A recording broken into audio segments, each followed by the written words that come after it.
বনি ইসরাইলের তিনজন লোককে আল্লাহ রাব্বুল আলামিন পরীক্ষা করলেন। আল্লাহ রাব্বুল আলামিনের ফেরেশতা হযরত জিবরিল আমিনকে এই তিনজন লোকের কাছে পাঠাইলেন। তিনজন লোকের তিনটা রোগ ছিল।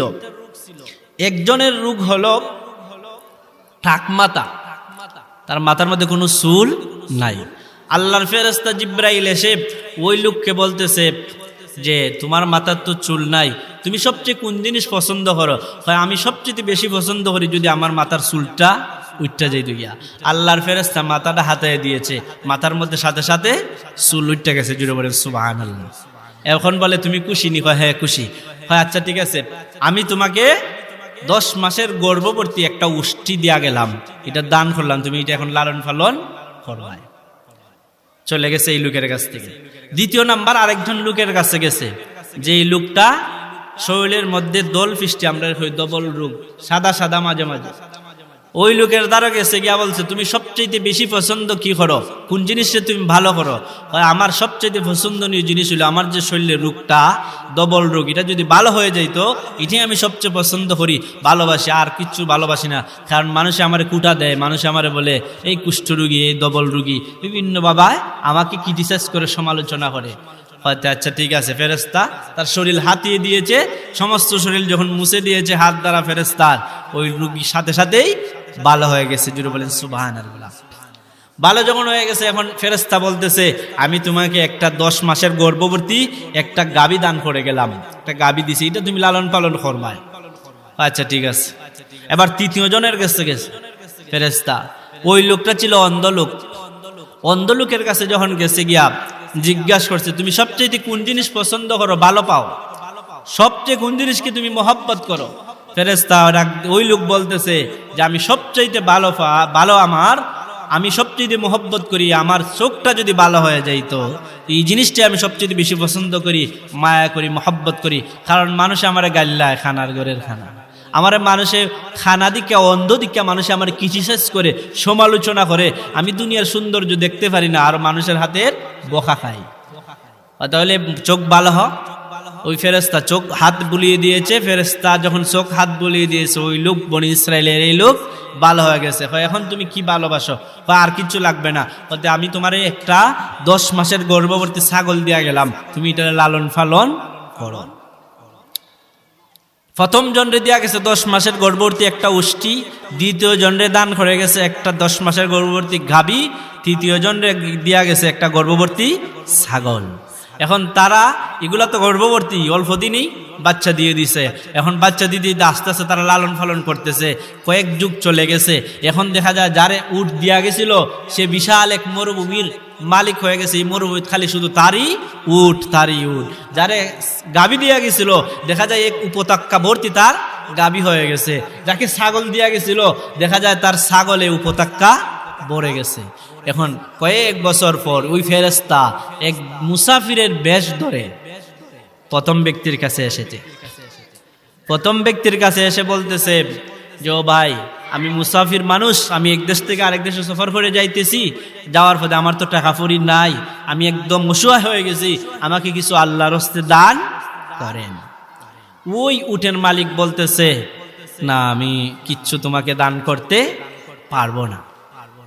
ফেরেশতা বলতেছে না, আমাকে আল্লাহর রাস্তে একটা উট দেন, আমি এটারে বিক্রি হইলে টাকা পাইমু, টাকা পাইলে পরে এই টাকা দিয়ে আমার দেশে চলে যাব, আবার এই দেশ আমার দেশে সম্পদ আছে, সেখান থেকে আমার সম্পদ আইনা তোমারে দেয়া দিব। বলে না, তোমাকে দেওয়া যাবে না। তখন ওই ফেরেশতা বলতেছে আচ্ছা তুমি না রোগী ছিলে, তোমার না একটা রোগ ছিল, তুমি না টাক মাথাওয়ালা ছিলে, তোমার না মাথায় কোনো চুল ছিল না, তুমি না গরিব লোক ছিলে, তোমার কোনো সম্পত্তি ছিল না। ওই লোক বলতেছে বলেন কি, আমার কোনো রোগ জীবনে ছিল না, আমি সম্পত্তিওয়ালা ছিলাম, আমার বাপও ছিল সম্পত্তিওয়ালা, আমিও সম্পত্তিওয়ালা, আমরা গরিবের ফুলা না। এখন ফেরেশতা বলতেছে তুমি গরিবের ছেলে না। আচ্ছা ঠিক আছে। ওই ফেরেশতা দোয়া করছে, আল্লাহ ওই লোক পূর্বে যেভাবে ছিল তাকে আবার সেইভাবে বানিয়ে দাও। ফেরেশতা যখন দোয়া করেছে আল্লাহর দরবারে কবুল, আল্লাহ তো এদেরকে পরীক্ষা করার জন্য এই অবস্থা করেছেন। এখন দেখা যায় তার সম্পত্তি আস্তে আস্তে সব ধ্বংস হওয়া শুরু হয়েছে, আবার গরিব হয়ে গেছে। দ্বিতীয় জনের কাছে গেছে, দ্বিতীয় জনে বলতেছে যে আমি মুসাফির মানুষ, আমাকে কিছু আল্লাহর রাস্তায় দান করো, আমি এইটা গাবিটা বেচা আমি আমার দেশে চলে যাব, আবার তোমাকে এনে আরেকটা সম্পদ এনে দেওয়া যাব।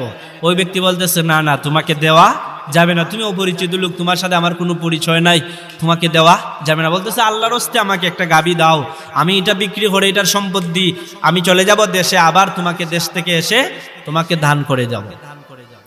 ওই লোক বলতেছে না না, দেওয়া যাবে না। ফেরেশতা এবার ডাক দেয়া বলতেছে আচ্ছা তুমি না রোগী মানুষ ছিলে, তোমার না একটা শরীরে রোগ ছিল, আর রোগটা হলো তুমি না ডবল রোগী ছিলে, তোমার শরীরে কুষ্ঠ রোগ ছিল, সাদা সাদা সারা শরীরের চামড়া ছিল, মাঝে মাঝে সাদা সাদা ডবল রোগী। বলতেছে না না, আমি তো ডবল রোগী ছিলাম না। বলে তুমি না গরিব লোক ছিলে। ফেরেশতা যখন বলে না না, আমি গরিব লোক ছিলাম না, আমার বাবা ছিল সম্পত্তিওয়ালা, আমিও সম্পত্তিওয়ালা, আমি ধনীর ঘরের ধনী, আমি বিশাল সম্পত্তির মালিক হয়ে গেছি, আমি গরিবের ছেলে ধনী হয় নাই, আমি ধনীর ঘরের ধনী। এখন ফেরেশতা বলতেছে আয় আল্লাহ, এই লোকটাকে পূর্বের অবস্থায় আপনি ফিরিয়ে দিন। আল্লাহ রাব্বুল আলামিনের ফেরেশতা যখন দোয়া করেছে, ওই লোকও আস্তে আস্তে গরিব হতে লাগলো। এবার 3 নাম্বার লোকের কাছে যখন গেছে, গিয়া বলতেছে ভাই আমি মুসাফির মানুষ, আপনি আমার আল্লাহর রাস্তায় একটা ছাগল দান করেন, আমি এই ছাগলটা বেচে কিছু টাকা হইব, আমার দেশে চলে যাব, আবার দেশ থেকে ফিরে এসে তোমার টাকা দিয়ে দিব।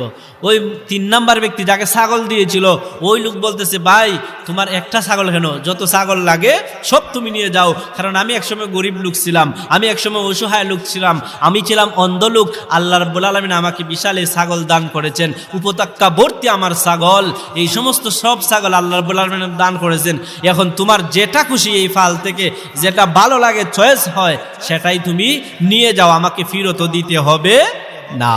ওই ফেরেশতা বলে আয় রব্বুল আলামিন, আপনি তার মাল সম্পদের মধ্যে বরকত দান করুন। জোরে বলেন সুবহানাল্লাহ। কি বুঝলেন? আল্লাহ রাব্বুল আলামিন আপনাকে সম্পদ দিবেন, দিয়া পরীক্ষা করবেন আপনি আল্লাহ রাস্তায় দান করেন কিনা।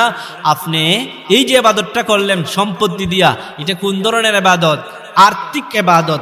আল্লাহ রাব্বুল আলামিন আপনাকে পরীক্ষা করতেছেন আপনি খাঁটি মনে আল্লাহর রাস্তায় দান করেন কি না, আপনি ইবাদতটা সঠিক মনে করেন কিনা।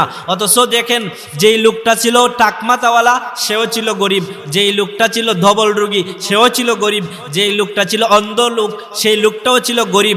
এই 3টা লোকেরকে আল্লাহ পরীক্ষা করার ক্ষেত্রে 2 লোক ফেল হয়ে গেল, 1 লোক ফার্স্ট হয়ে গেল। যেই লোক ফার্স্ট হলো সে লাভবান হলো, দুনিয়াতেও লাভবান আখিরাতেও লাভবান, তার উভয় জগতই কামিয়াবি হয়ে গেল। আল্লাহ রাব্বুল আলামিনের রাস্তায় আল্লাহর সন্তুষ্টির জন্য সে দান করেছে, আর সে স্মরণ করেছে যে আমি এক সময় গরিব ছিলাম, আমি এক সময় অন্ধ ছিলাম, যে আল্লাহ আমাকে অন্ধত্বহীন বানিয়েছেন, যে আল্লাহ আমাকে গরিব থেকে ধনী বানিয়েছেন, সে আল্লাহর রাস্তায় আমি খাঁটি মনে বিশুদ্ধ মনে হৃদয় পরিষ্কার করে আমি তোমাকে দান করলাম। জুড়ে বলেন সুবহানাল্লাহ। এমন ফেরেশতা দোয়া করে রব্বুল আলামিন, ওই 3 নাম্বার লোক যাকে আমি অনেক বছর আগে আপনার হুকুমে ছাগল দিয়ে গিয়েছিলাম, রব্বুল আলামিন আপনি তার এই সম্পদের মধ্যে বরকত দান করুন, আপনি তার সম্পদের মধ্যে বরকত দান করুন, আপনি তার সম্পদে বরকত দান করুন। ফেরেশতা যখন দোয়া করেছে, রব্বুল আলামিন তার সম্পদে আরো বরকত দিয়েছেন। এবার সে একটা উপত্যকার ছাগলের মালিক নয়, কয়েকটা উপত্যকা ভর্তি শুধু তার ছাগলের মালিক হয়ে গেল।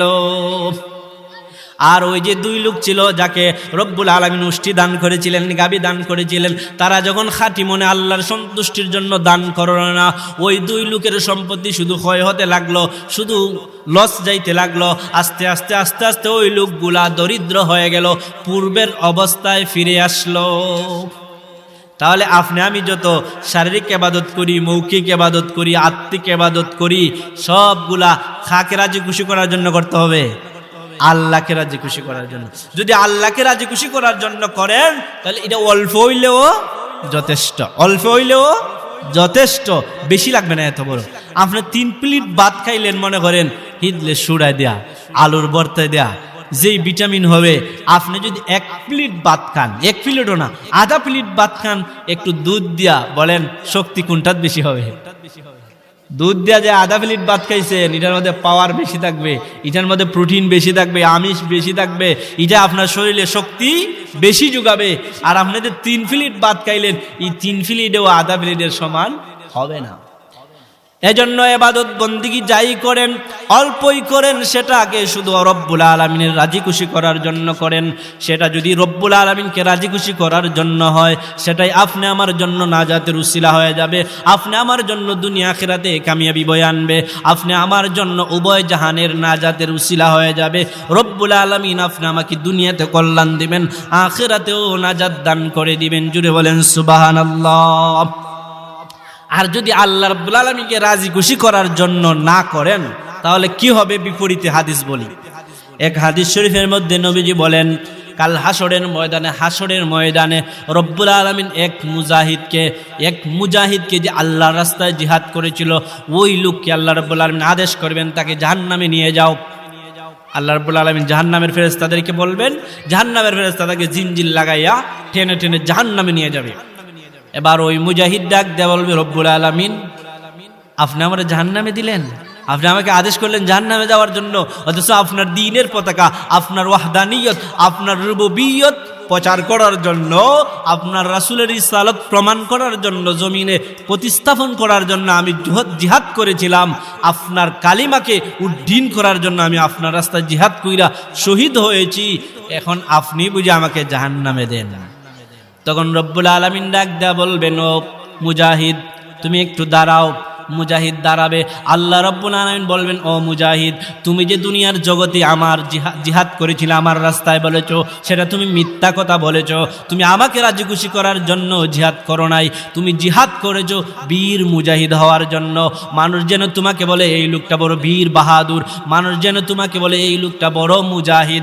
এই কথা, এই মারহাবা পাওয়ার জন্য, এই সন্তুষ্টি পাওয়ার জন্য, মানুষের কাছ থেকে তুমি বাহবা পাওয়ার জন্য তুমি যুদ্ধ করেছিলে। আমি রব্বুল আলামিনকে রাজি খুশি করার জন্য যুদ্ধ করো নাই, মুজাহিদ হও নাই, বীর হও নাই। সুতরাং তুমি যে মুজাহিদ হয়েছিলে, তোমার মনে খায়েশ ছিল, উদ্দেশ্য ছিল মানুষ তোমাকে বীর মুজাহিদ বলুক, মানুষ তোমাকে যেন বেশি বেশি বলে, মারহাবা দেয়, তাকবীর দেয়। তোমার মনে এই উদ্দেশ্য ছিল, আমাকে রাজি খুশি করার জন্য তুমি জিহাদ করো নাই। সুতরাং তোমাকে তো দুনিয়ায় মানুষ বলেই ফেলেছে বীর মুজাহিদ, বীর মুজাহিদ। আমাদের মধ্যে সবচাইতে বড় বীর মুজাহিদ, সবচাইতে বড় শ্রেষ্ঠ বীর মুজাহিদ। সুতরাং তোমার যে প্রাপ্য সেটা দুনিয়াত পেয়ে গেছো, এখন আর তোমার কোনো প্রাপ্য আমি রব্বুল আলামিনের কাছে নাই। এবার আমার কাছে একটাই তোমার প্রাপ্য, সেটা হলো, তোমার প্রাপ্যটা হলো জাহান্নাম। তুমি মুজাহিদ, লোক দেখানো মুজাহিদ, তুমি মিথ্যাবাদী মুজাহিদ, তুমি এবার জাহান্নামের মধ্যে চলে যাও। তাহলে মুজাহিদ হইয়াও জাহান্নামে গেল কেন? কারণ আল্লাহকে রাজি খুশি করার জন্য সে জিহাদ করে নাই, আল্লাহকে সন্তুষ্ট করার জন্য রাজি খুশি করে নাই। জিহাদ করেছে কাকে? মানুষকে সন্তুষ্টি করার জন্য জিহাদ করেছে। তাহলে এই মুজাহিদ আল্লাহর রাস্তায় জিহাদ করার পরেও জান্নাতে গেল না, জাহান্নামে গেল? জাহান্নামে গেল কেন? আল্লাহর রাব্বুল আলামিনকে সন্তুষ্টি করার জন্য সে জিহাদ করে নাই। 2 নাম্বার হলো, আরেক লোক আনা হবে, ওই লোক হলো কারি সাহেব, বড় কারি সাহেব। ওই কারি সাহেবকে আল্লাহ রাব্বুল আলামিন হাসরের ময়দানে অর্ডার দিবেন, ওই কারি সাহেবকে জাহান্নামে ঢুকাই দাও। কারি সাহেব ডাক দেয়া বলবে, রব্বুল আলামিন তোমার কোরআনুল কারীম আমি মানুষের সামনে তেলাওয়াত করেছিলাম, মানুষ আমাকে বাহবা দিয়েছিল, তোমার কোরআনুল কারীম মানুষ শুনেছিল, আমি তো বড় দুনিয়াতে বড় কারি সাহেব ছিলাম, তোমার কোরআন পড়েছিলাম, এবার আমাকে কেন জাহান্নামে দিলেন? আমি তো তোমার কোরআনের কথা কইছি, আমি তো তোমার কোরআন মানুষকে পড়াইয়া শুনাইছি, বিশুদ্ধভাবে আমি শুনাইছি, তাহলে আমাকে কেন জাহান্নামে দিলেন? আল্লাহ রাব্বুল আলামিন বলবেন, ওরে কারি সাহেব তুমি দুনিয়াতে কারি হয়েছিলে ভালো কথা, কিন্তু তোমার কারিগিরি তুমি দুনিয়াতে বাহবা পাওয়ার জন্য হয়েছিলে, তুমি আমি রবকে রাজি খুশি করার জন্য কারিগিরি করো নাও। তুমি তোমার মনে উদ্দেশ্য ছিল মানুষ যেন তোমাকে বলে সবচেয়ে বড় কারি সাহেব, প্রধান কারি সাহেব, মানুষ যেন তোমাকে কোরআন তেলাওয়াত শুনে বাহবা দেয়, তোমার মনে ছিল এটাকে বলা হয় রিয়া, লোক দেখানো ইবাদত। কি ইবাদত? লোক দেখানো ইবাদত। এটা আরেক নাম হলো শিরকে খফি, এটারে বলা হয় অন্তরের শিরিক, ভিতরগত শিরিক। মানুষে হয় না বলে ভিতর বালা না রে, হয় না? বিতর্কত শিরিক তোমার মনের মধ্যে ছিল। মানুষ যেন তোমাকে বলে তুমি বড় কারি সাহেব, এই জন্য তুমি কোরআন বেশি বেশি পড়েছিলে, তুমি মানুষকে দেখায় খুব সুন্দর স্টাইলে পড়েছিলে।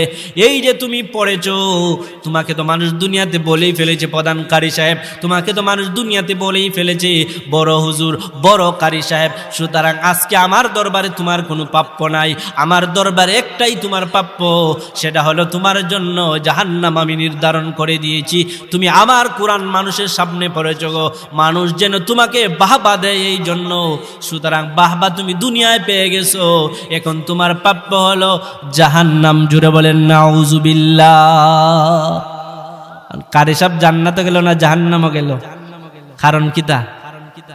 লোক দেখানো কারিয়ানা পড়ছে, মানুষ যেন তাকে কারি সাহেব বলে, এই জন্য সে মানুষের সামনে কোরআন এমন সুন্দর করে উপস্থাপন করেছে। এই উদ্দেশ্যে সে কোরআন শিখছে, ওই যেন মানুষে তাকে বলে প্রধান কারি সাহেব, মানুষ যেন তাকে বাহবা দেয়। এটাকে বলা হয় রিয়া, লোক দেখানো ইবাদত। মনে মনে যে আমি অনেক বড় মানুষ, আমাকে বলতে হবে এটা, কিন্তু মনে যদি এই ধরনের না থাকে, এমনি মানুষে বলে সমস্যা নাই, কিন্তু আপনার মনে থাকতে পারবো না যে আমি হজ করে এসেছি, মানুষ আমার হাজী সাহেব বলতেই হবে। মনের মনে যদি এই ধরনের থাকে, আপনার হজগিরি বাদ। মনে মনে যদি আপনার হুজুরগিরি থাকে, যে আমি বড় হুজুর, আমি মুফতি সাহেব, আমি মুহাসসির সাহেব, আমি অনেক সাহেব, মানুষ আমার বলতেই হবে, তাহলে আপনার এগুলো সব বাতিল। আপনি এরপরে 3 নাম্বার হলো, সময় নাই, কয় মিনিট আছে? ফন্ডয়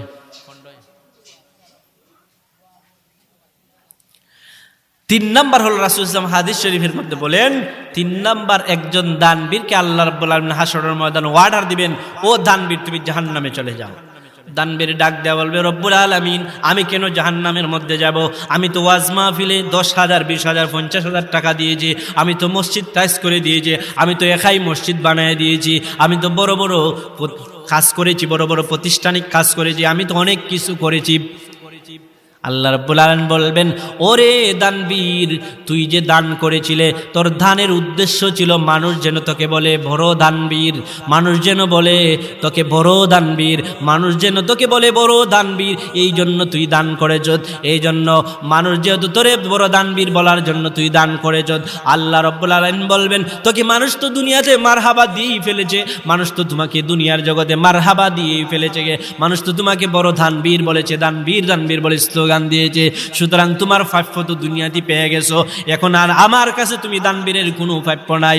আমি রব্বুল আলামিনের কাছে তুমি দানবীরের প্রাপ্য হলো একমাত্র জাহান্নাম। ও দানবীর, তুমি মিথ্যাবাদী দানবীর, তুমি আমি রব্বুল আলামিনকে রাজি খুশি করার জন্য দান করো নাই, তুমি দানবীর আমি রব্বুল আলামিনের সন্তুষ্টির জন্য দান করো নাই, খাঁটি মনে দান করো নাই, হৃদয় পরিষ্কার করে দান করো নাই, এজন্য তোমার প্রাপ্য হলো জাহান্নাম। চিল্লা বলেন নাউজুবিল্লাহ। আবার দানবীর কোথায় গেছে? জান্নাত না জাহান্নামও? জাহান্নামও গেছে, কারণ সে লোক দেখানো দান করেছে, মানুষ যেন তাকে দানবীর বলে, এজন্য সে দান করেছে, এজন্য দান কইরাও জাহান্নামও গেছে। তাহলে আমি আপনি যেই কাজী ইবাদত বন্দি করি না হলো লোক দেখানোর জন্য করব না, আল্লাহকে রাজি খুশি করার জন্য। আল্লাহকে যদি রাজি খুশি করার জন্য করেন, নবীজি বলেন আখলিস দীনাকা ইয়াকফিকাল আমালুল কালিল, তোমার নাজাতের জন্য অল্প আমলই যথেষ্ট। সেটা যদি আল্লাহকে রাজি খুশি করার জন্য হয়, সেই আমল তুমি করলে কেউ যদি বেজার হয়, এতে কিছু আসে যায় না, কারণ তোমার মালিক মৌলা তো সন্তুষ্ট। তোমার মালিক যদি সন্তুষ্ট থাকে, এই কাজ করলে তোমার কেউ বেজার হতেই পারে, এতে অসুবিধা নাই। তুমি তোমার ইবাদত বন্দিগি সবগুলো আল্লাহকে রাজি খুশি করার জন্য করো। যদি ইবাদত বন্দিগি আল্লাহকে রাজি খুশি করার জন্য করতে পারো, সেই ইবাদত আত্মিক হোক, সেই ইবাদত মৌখিক হোক, সেই ইবাদত শারীরিক হোক, সেই ইবাদত আপনার আর্থিক হোক, সেই সব ইবাদত আপনার শারীরিক এবং আর্থিক হোক, যেই ধরনের ইবাদতই হোক না কেন, সেটা আপনাকে নাজাত দিবে, সেটাই আপনাকে সুপারিশ করে করে জান্নাতে নিবে, সেটাই আপনাকে বিপদে সাহায্য করবে। আর যদি সেই ইবাদত বন্দেগী মানুষকে দেখানোর জন্য হয়, মানুষের বাহবা পাওয়ার জন্য হয়, তাহলে সেই ইবাদত বন্দেগী পুণ্ড হয়ে যাবে, সেই ইবাদত বন্দেগী সাইরানারও কাজে আসবে না। সুতরাং আমরা যত ইবাদত বন্দেগী করি না কেন, যেভাবেই করি না কেন, যে অল্পই করি না কেন, সেটা যেন হতে হয় আল্লাহকে রাজি খুশি করার জন্য। আল্লাহর হুকুম আহকাম, আল্লাহর আদেশ নিষেধ নবীজির তরিকায়, নবীজি যেভাবে করেছেন এবং আল্লাহকে রাজি খুশি করার জন্য। এই তিনটা শর্ত মেনে যদি আপনি আমি ইবাদত বন্দি করি, আপনি আমার জীবন পরিচালনা করি, তাহলে আপনি আমি সাকসেসফুল। আল্লাহ রাব্বুল আলামিন যেন আমাদের ইবাদত বন্দিগি, সমস্ত ইবাদত বন্দিগিকে কবুল করেন, আমাদের রিয়া মুক্ত রাখেন। আল্লাহ রাব্বুল আলামিন রাজি খুশি করার জন্য ইবাদত করার তৌফিক দান করেন। সকল আল্লাহুম্মা আমিন।